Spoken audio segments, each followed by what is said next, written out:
3, 2, 1. Bonjour et merci de nous suivre sur le plateau de TVBA en cette nouvelle année.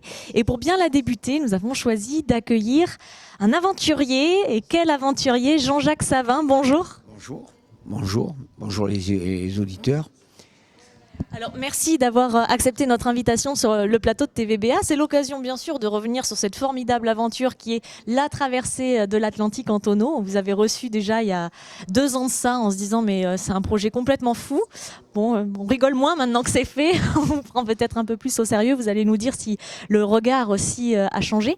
Et puis vous allez aborder surtout les nouveaux projets parce que cette traversée vous donne envie de voir encore plus grand. D'abord un mot sur cette traversée de l'Atlantique. Ça fait maintenant 8 mois que vous êtes revenu en France.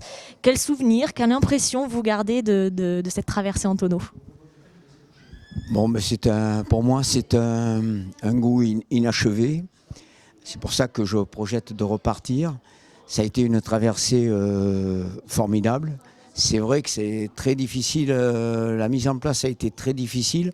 Heureusement que j'avais une équipe très solide qui c'est parti du 5 janvier 2018 pour lever l'ancre ou larguer les amarres le 26 décembre 2018. C'est là que l'exploit a été réalisé.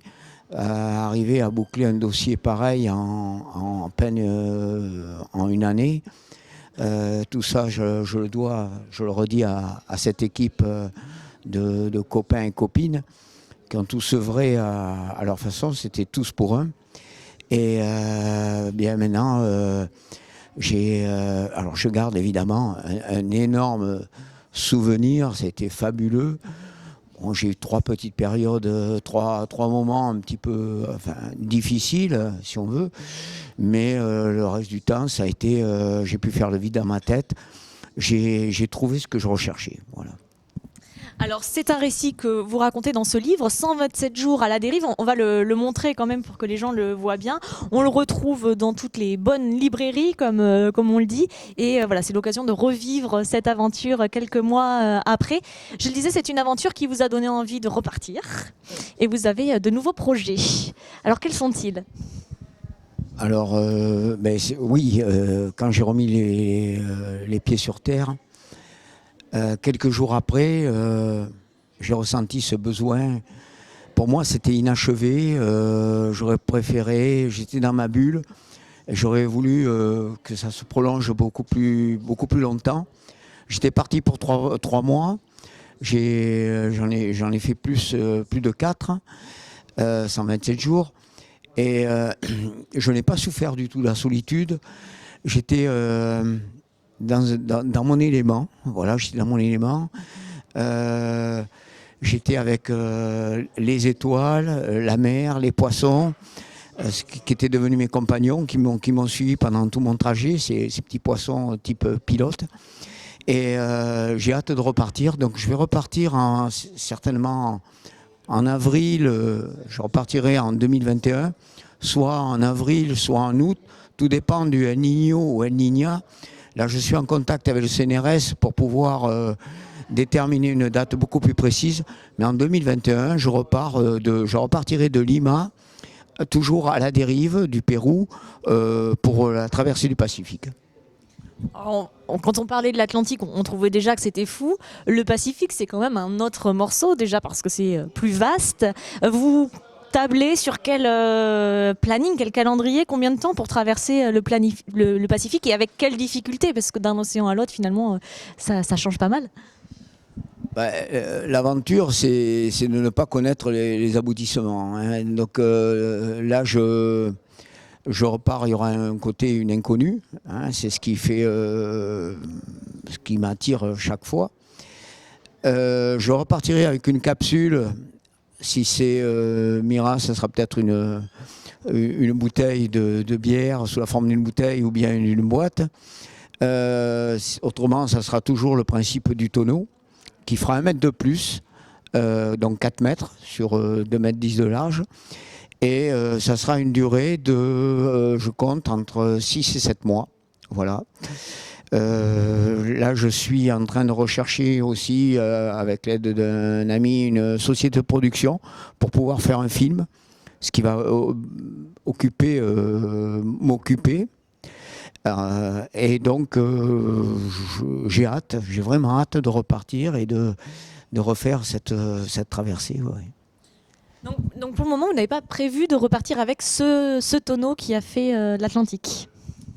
Ah non, mon compagnon va être, après le salon nautique d'Arcachon où il sera exposé, mon compagnon sera stocké au musée de la mer et marine à Bordeaux. Voilà, c'est le musée qui va récupérer le tonneau. Je suis très heureux parce que moi, je ne fais qu'un bref passage. Hein, les années commencent à être comptées et lui, il restera. Donc c'est super pour lui. Voilà. Alors, pour revenir à ce projet Pacifique, donc départ dans un petit peu plus d'un an, vous commencez déjà à le préparer, donc on disait une forme peut-être qui va évoluer, mais c'est avant tout un combat pour boucler un budget. Je crois que c'était l'occasion aussi de venir ici sur TVBA pour lancer un appel. Il vous faut quelle somme? C'est astronomique. Oui, pour ne pas avoir de mauvaise surprise, il faut à peu près 150 000 euros. Il faut savoir que je suis en recherche avec un service de cancérologie, c'est-à-dire en oncologie pédiatrie, vu le succès que j'ai pu apporter, le rêve que j'ai pu apporter à ces enfants des écoles, que je vais évidemment continuer à associer.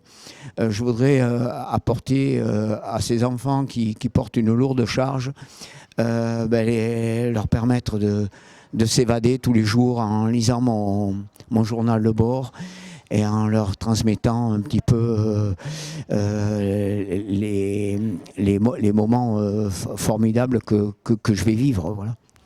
Alors justement, vous évoquez le rêve que ça a pu susciter auprès des enfants et des adultes aussi, parce qu'il n'y a pas que les enfants qui vous ont admiré pendant cette traversée. Est-ce que le regard des gens par rapport à ces projets de traversée à la dérive, est-ce que le regard sur vous a changé après cette arrivée et avoir ce premier voyage concluant? Bon, mais il faut savoir que avant de partir, tout le monde était étonné. Quand j'ai essayé de prendre des contacts pour rechercher des financiers, des partenaires pour partager cette aventure, heureusement que j'ai eu la ville d'Arès, que je remercie encore, et la tonnellerie Boot et puis bien d'autres personnes qui m'ont fait confiance. Mais il y a eu beaucoup de sociétés qui m'ont pas pris tellement au sérieux. Je pense que là, cette fois-ci, ce sera beaucoup plus facile pour moi. Il faut savoir qu'au départ, quand j'ai pris la mer, j'avais 8000 internautes qui me suivaient. Et à l'arrivée, j'en avais 25 000. Et je ne m'attendais pas à un retour aussi enthousiasmant. Voilà. Et donc, je remercie toutes les personnes qui m'ont suivi, évidemment. Oui, on pense notamment à des articles également dans le Times. Vous avez eu des relais dans de nombreux pays. C'est vraiment une aventure qui a suscité de la curiosité et du rêve. Et on vous souhaite autant de succès pour cette traversée du Pacifique. En tout cas, on le suivra avec attention. Et puis, vous l'aurez compris, si vous souhaitez soutenir Jean-Jacques Savin dans cette aventure, n'hésitez pas à entrer en contact avec lui et puis à le suivre aussi dans toutes ses aventures sur sa page Facebook, Jean-Jacques Savin, tout simplement. Merci beaucoup d'être venu nous parler de ces projets. Et puis, on se retrouve très vite pour de nouvelles aventures.